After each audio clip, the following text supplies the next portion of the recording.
You can read the Mueller report. It's much easier than you might think.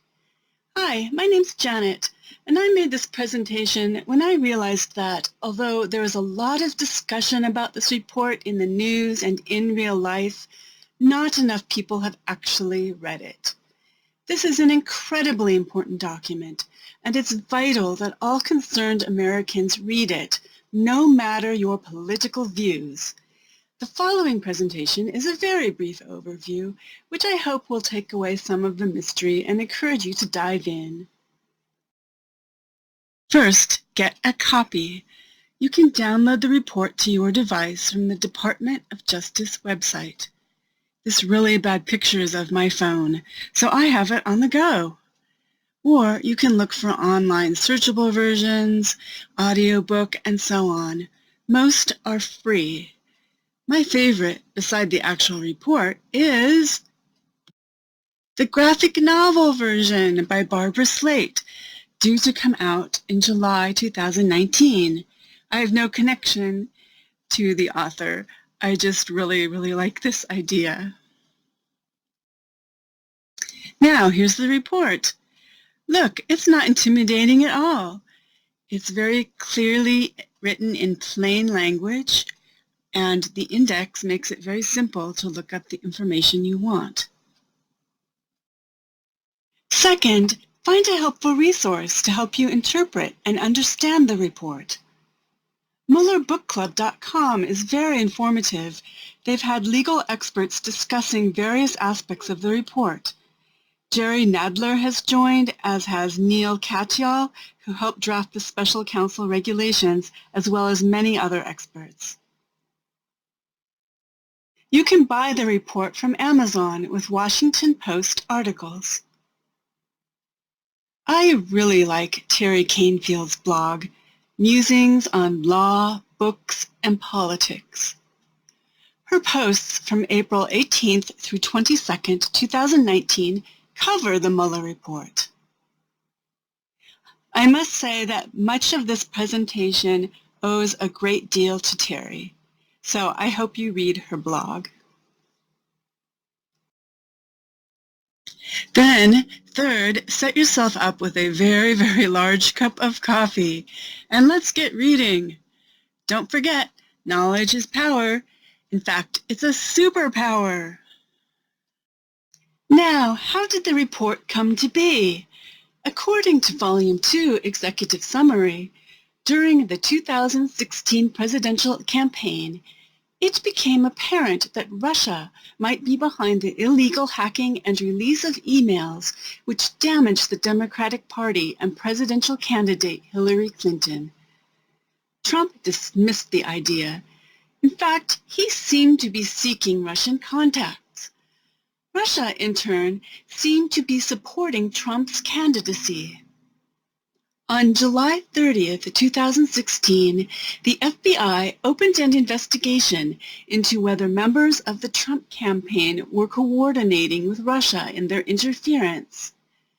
On May 9th, 2017, President Trump fired the director of the FBI, James Comey, for refusing to state that Trump was not being investigated. So, on May 17, 2017, Deputy Attorney General Rod Rosenstein appointed Robert Swan Mueller III as special counsel to take over the investigation and make it quasi-independent, although it was still under the Department of Justice. The job of appointing the counsel and overseeing the investigation fell to Rosenstein because the Attorney General, Jeff Sessions, had recused himself. Rod Rosenstein signed an order.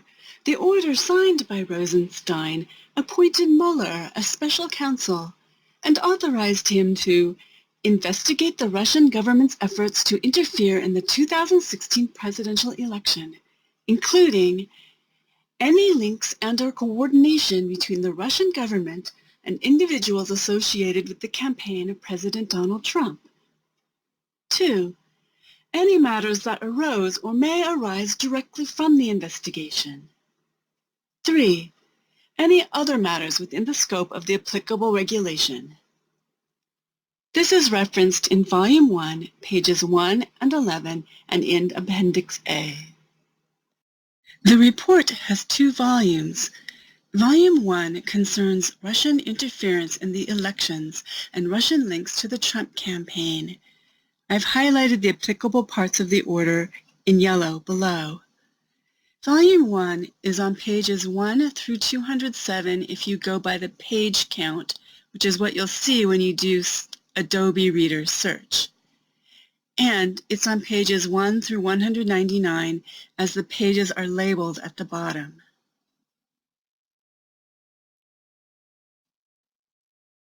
Volume 2 describes Trump's actions relating to obstruction of justice, which comes under other matters of the order. Volume 2 starts on the 208th page and ends at page 394 if you go by page count.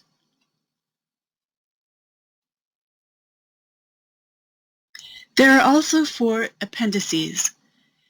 They contain the order appointing the special counsel, a glossary of names and index of acronyms, written questions to Donald Trump and his responses, a list of completed cases and cases sent to other offices. The appendices start on the 395th page by page count. There are 448 pages total. First, I will cover Volume 1, pages 14 through 65, which describes how Russia interfered in the elections. The second sentence of the entire report is, the Russian government interfered in the 2016 presidential election in sweeping and systematic fashion. Let that sink in a minute. Russia used active measures and information warfare. Active measures, according to Wikipedia, are the actions of political warfare conducted by the Soviet and Russian security services to influence the course of world events. Information warfare is the tactical and strategic use of information to gain an advantage, according to Technopedia.com. These terms are used in the report, although not in the same sentence as shown. How did Russia carry out this interference? They did so primarily in 2 ways, according to the report. First, the Internet Research Entity, IRA, a Russian entity, carried out an active measures social media campaign to help Trump and hurt Hillary Clinton. Social media campaign sounds benign, but it was not. They bought political advertisements in the name of U.S. persons and organizations and used fake social media persons posing as American to put out propaganda, coordinate activities with the Trump campaign, and even organize real-life political rallies. As many as 126 million Americans on Facebook from 2015 through 2017, and 1.4 million people on Twitter by January 2018 were reached by thousands of IRA accounts and American accounts posting IRA messaging. Second, Russian intelligence service, GRU, a military unit, hacked Democrat campaigns and weaponized the stolen material to undermine Hillary Clinton's campaign and boost Trump. They disseminated these emails using WikiLeaks, DC Leaks, which is GRU, and the GRU persona Guccifer 2.0. The Russians also hacked and attempted to hack U.S. sites connected to election administration in all 50 states.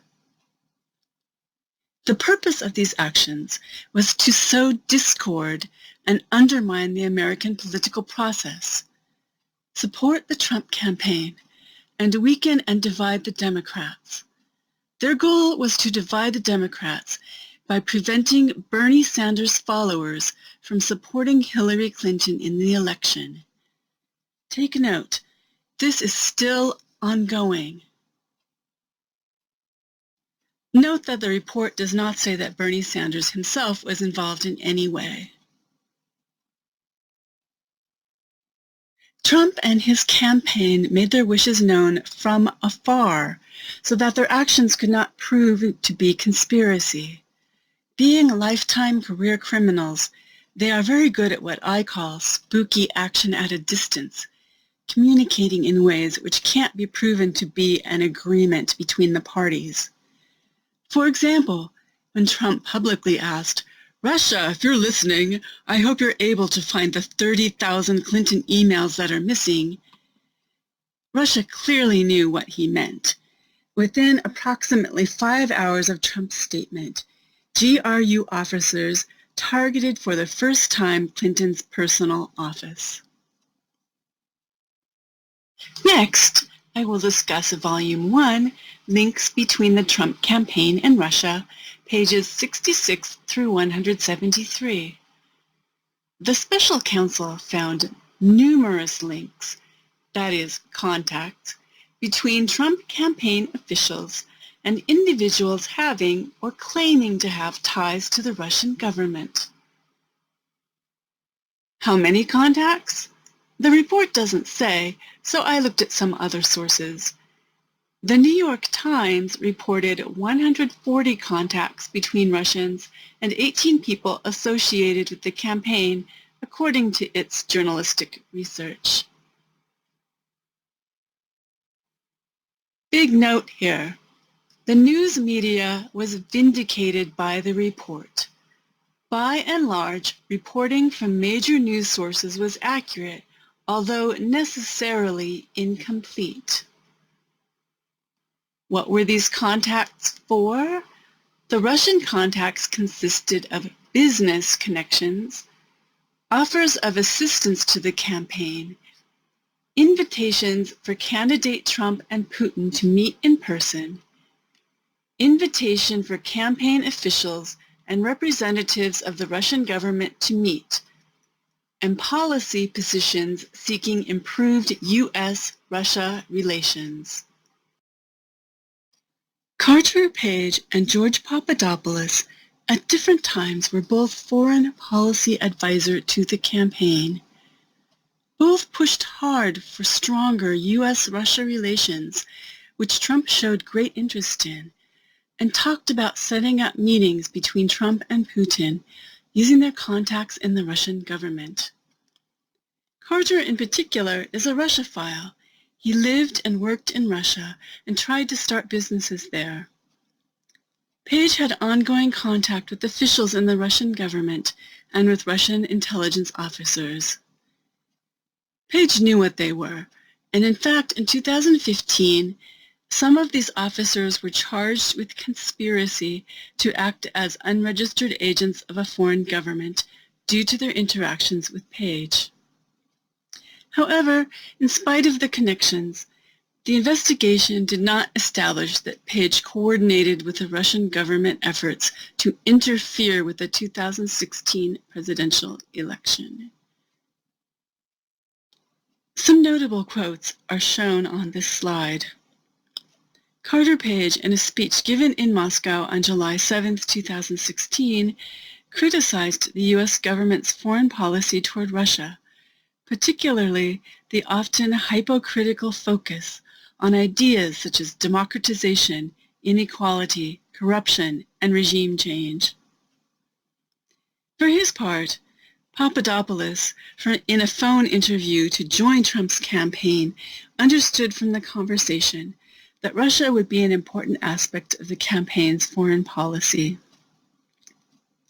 When interviewed, Papadopoulos and the campaign officials who interacted with him told the special counsel's office that they could not recall Papadopoulos sharing the information that Russia had obtained dirt on candidate Clinton in the form of emails, or that Russia could assist the campaign through the anonymous release of information about Clinton.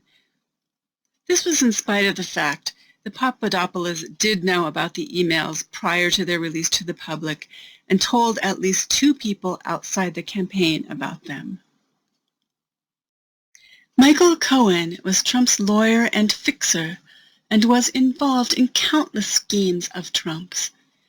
For example, in the report, he is described as being involved in Trump Tower Moscow project.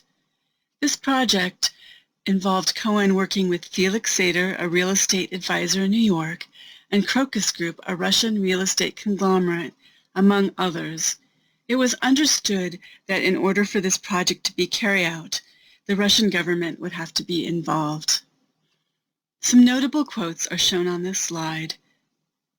Felix Sater told Michael Cohen, "Buddy, our boy can become president of the USA and we can engineer it.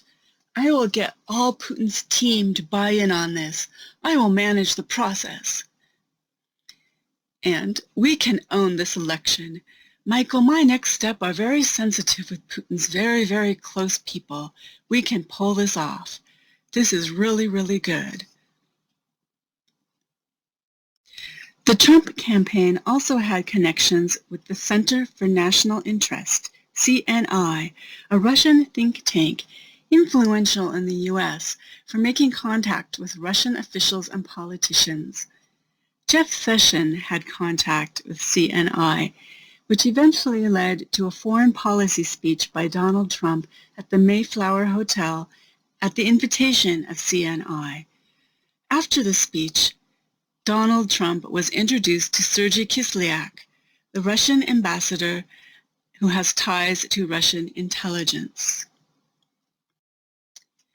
Jared Kushner, the son-in-law of Donald Trump, had repeated contacts with Dmitry Sines, the CEO of CNI, in which Sines advised Jared Kushner on points of policy between the USA and Russia, as Jared was developing this said policy.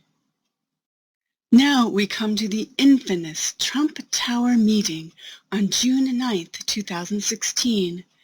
The participants were Donald Trump Jr., Jared Kushner, Paul Manafort, the campaign manager, and Natalia Veselnitskaya, a Russian attorney. When first discussing the meeting, the Russian contact relayed to Trump Jr. that the Crown Prosecutor of Russia would provide some official documents that would incriminate Hillary as part of Russia and its government support of Mr. Trump. Trump Jr. immediately responded that if it's what you say, I love it, and arranged the meeting through a series of emails and telephone calls. The Russians promised some dirt on Hillary Clinton, which they did not deliver.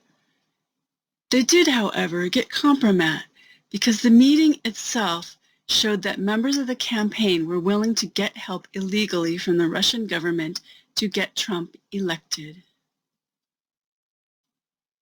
Why weren't they charged with anything? Special counsel determined that they did not receive anything of value from the Russians, and they couldn't prove that they solicited the help, so it would be hard to prove conspiracy. Next, I'll talk about Paul Manafort, the campaign chair. Manafort has had deep and numerous dealings with people with connections to the Russian and Ukrainian governments. Among others, he worked for Oleg Deripaska, a Russian oligarch closely aligned with Putin. He worked with Deripaska from approximately 2005 through 2015. Manafort also worked with Rinat Akhmetov, a Ukrainian oligarch, for whom Manafort served as political consultant.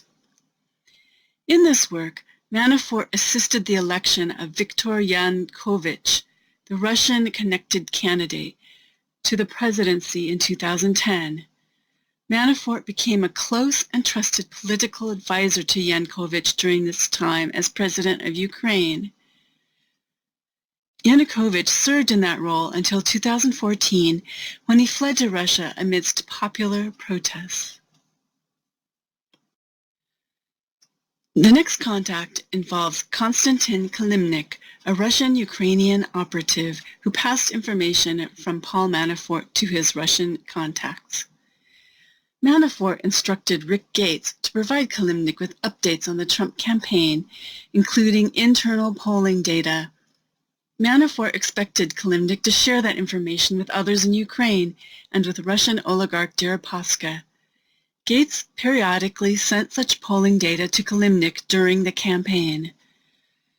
Manafort also met with Kilimnik in the United States during the campaign period and conveyed campaign information. During one meeting, Kilimnik conveyed a message from ex-President Viktor Yanukovych. The message was about a peace plan for Ukraine that Manafort has since acknowledged was a backdoor means for Russia to control eastern Ukraine.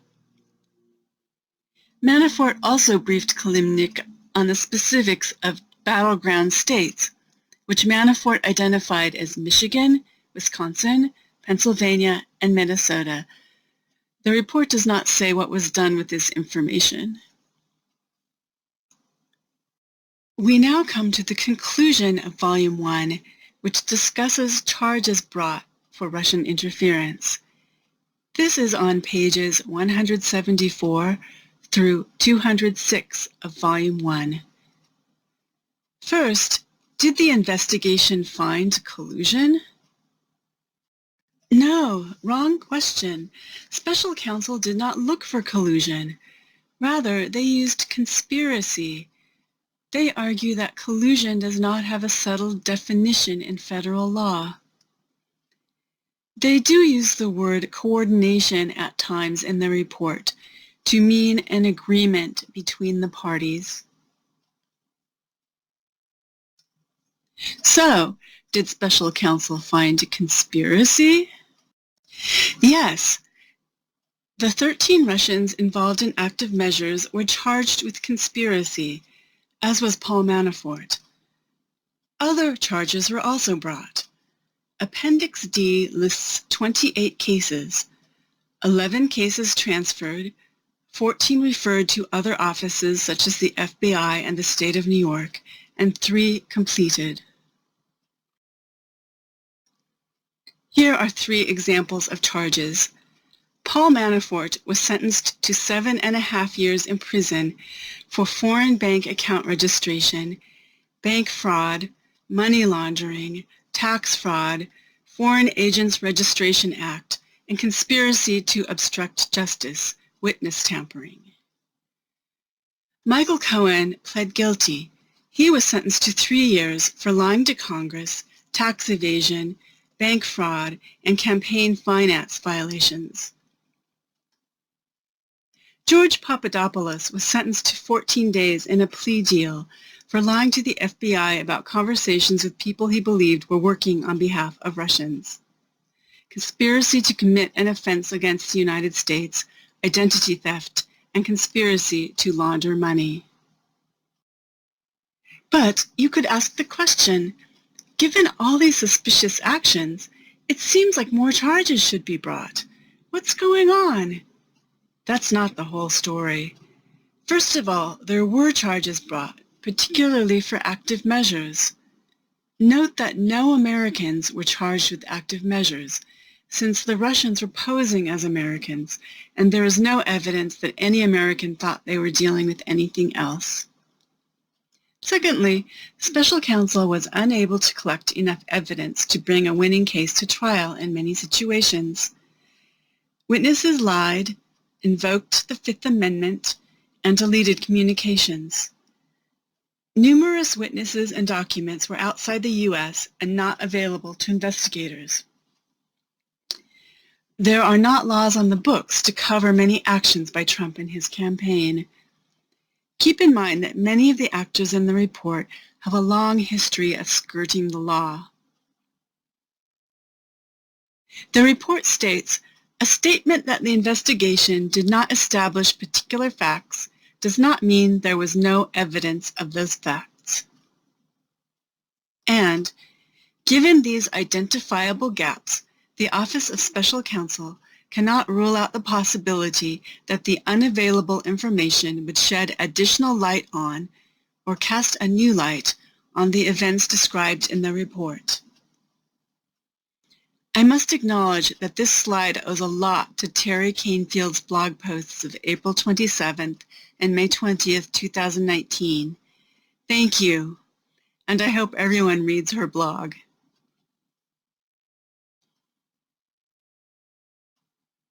That's the end of Volume 1. Now let's go on to Volume 2, Obstruction of Justice. There is copious evidence of obstruction of justice. The report, Volume 2, has been called a roadmap for indictment. How do I know this? Well, many of the examples are in public view, so many knowledgeable people have commented on them. Furthermore, there is a letter signed by over 1,000 former Department of Justice prosecutors as of May 23, 2019, stating that if Trump were not president, he would be charged with obstruction. Volume 2, pages 15 through 156, read like a long story describing all these acts of obstruction with multiple people. Soon after the firing of Comey and the appointment of the special counsel, the president became aware that his own conduct was being investigated. At that point, the president engaged in a second phase of conduct involving public attacks on the investigation, non-public efforts to control it, and efforts in both public and private to encourage witnesses not to cooperate with the investigation. For example, the president repeatedly asked intelligence community officials to push back publicly on any suggestion that the president had a connection to the Russian election interference effort. In particular, the report mentions Dan Coates and Michael Pompeo. Now I describe the events around Michael Flynn, the National Security Advisor and the Trump administration. During the presidential transition, Michael Flynn had 2 phone calls with Kislyak about the Russian response to U.S. sanctions imposed because of Russia's election interference. Flynn then lied to the FBI about these calls. As a result of the calls, Russia decided not to act in a punitive way towards the United States, and in response to this, the president-elect tweeted, "I always knew that he, Putin, was very smart." The media was aware of the phone calls, and there was a lot of adverse publicity around Trump's connections to Russia. The following anecdote is found in the report, Volume 2, page 24. The next night, the president had a private dinner with FBI Director James Comey, in which he asked for Comey's loyalty. On February 13, 2017, the president asked Flynn to resign. The following day, the president had a one-on-one conversation with Comey in which he said, "I hope you can see your way clear to letting this go, to letting Flynn go." Needless to say, this did not happen. Special counsel continued to investigate Flynn. As of the recording of this presentation on June 4, 2019, Flynn had made a plea deal, and it is not clear whether he will face any jail time. The chart shown on this slide is from www.yammerjaw.com. It breaks down the events described in Volume 2 of the Mueller report in terms of the legal discussion of obstruction of justice. There are 3 elements: obstructive act, corrupt intent, and nexus to an official proceeding. An event would have to meet all 3 of these conditions to be considered an obstruction of justice. This presentation will not go into the details of these events, since I am not a legal expert, and these events are widely discussed in the Internet, and you can easily find expert discussion of them. I will only point out that 8 of the events described by Yammerjaw meet the legal definition of obstruction of justice, according to the person making this chart. Now Now we come to the actual release of the report and its conclusion. Attorney General William Barr was sworn in on February 14, 2019. On March 24, 2019, Attorney General Barr released a 4-page summary of the report, which only quoted sentence fragments from it. Regarding obstruction, Barr quoted, "While this report does not conclude that the President committed a crime, it also does not exonerate him." Barr then went on to make a determination. Deputy Attorney General Rod Rosenstein and I have concluded that the evidence developed during the special counsel's investigation is not sufficient to establish that the President committed an obstruction of justice offense. But wait, if there's so much evidence, why wasn't Trump charged with obstruction? Well, the picture on the right shows Mueller on March 24, 2019, outside of the White House. It contradicts Barr's statement that Mueller was working with Barr in order to create the summary. I should state that the picture on the left is actually from April 18th, when the redacted report was released. I used it because it tells the story. When the redacted report was released on April 18, 2019, it was rather different. It showed that Mueller deliberately chose not to make a decision whether to prosecute the President. His reasoning was based on a Department of Justice memo from the Office of Legal Counsel with the opinion that the Department of Justice cannot indict a sitting president. This was for several reasons. First, it might interfere with carrying out presidential duties and ability to govern. Secondly, the president would not be able to have a fair and free trial while in office. Thirdly, it would violate the constitutional separation of powers. Mueller left it up to Congress to decide whether to charge Trump while he is in office. The report, Volume 2, page 8, states that, due to the separation of powers between the different branches of government, Congress has the right to protect its own processes and the administration of justice from a president's corrupt use of his authority. Congress can impeach and remove from power a sitting president. The report does not mention impeachment, but this is what is being widely discussed now as the mechanism that Congress would use. First, the House of Representatives carries out an investigation, and they vote on whether to impeach the president. If they vote to impeach, the case then goes to the Senate for a trial and vote as to whether to charge the president and remove him from office. Note that the end result is removal from office, not jail time or a fine. And the level of proof is not the same as in a regular criminal trial. It comes down to who decides whether to charge the president while in office. The executive branch in the person of the Attorney General, a presidential nominee, or Congress. William Barr made the argument that there was no obstruction because there was no underlying crime. The special counsel report anticipates this and states that in order to have obstruction, there only needs to be an investigation. It doesn't make sense that the investigation would have to come to successful trial and conviction before there could be obstruction. The report has a long legal discussion about various powers that the executive branch has versus Congress in Volume 2, pages 159 through 180. In the end, however, I think Mueller's intent was pretty clear.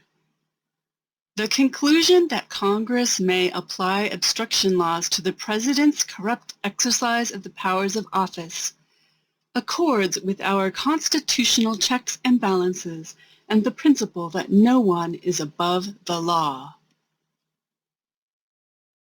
This concludes my very brief overview of the Mueller report. Congratulations! You made it all the way through. I have barely scratched the surface of all the many fascinating stories told in the report, and I hope you read it for yourself. This slide shows 4 questions, which may help you to review the report and to discuss it with other people. I think you can find out the answers, so I won't give them to you. This slide shows information from a New York Times article listing the people who have been charged as a result of the special counsel investigation. This slide shows some links so that you can get the Mueller report and letters connected to it. This slide lists several articles with more information that I thought were very helpful. This slide shows blog posts by Terry Canfield, again, which I highly recommend. And the last 2 slides attribute the source for all the pictures used in the report. I apologize if I missed anything. Please let me know. I must thank the members of North Seattle Progressives who really helped me make this presentation, and I hope you enjoyed it.